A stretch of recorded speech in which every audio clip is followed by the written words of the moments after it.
আমাদের সোহান ওর যে বিস্ময়কর যে প্রতিভা দেখলাম, ওর ফুটবলের প্রতি যে ওর ভালোবাসা ভালো লাগা, এবং ওর বাবার যে সোহানকে একজন বড় ফুটবলার হওয়ার যে স্বপ্ন দেখছে, আমাদের মাননীয় ভারপ্রাপ্ত চেয়ারম্যান জনাব তারেক রহমানের নজরে যখন এই ভিডিওটি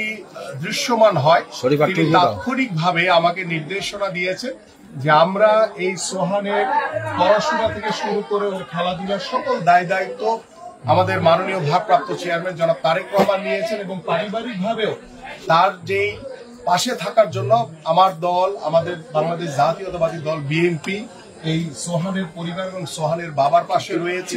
এবং আমরা বিশ্বাস করি আমাদের সব মশার বিরুদ্ধে সুরক্ষা দিতে এলো বসুন্ধরা এক্সট্রিম অ্যারোসল, মশার বিরুদ্ধে এক্সট্রিম সুরক্ষা। মাননীয় ভারপ্রাপ্ত চেয়ারম্যান জনাব তারেক রহমান সব সময় আমাদের এই ধরনের ছোট ক্ষুদে যারা প্রতিভাবান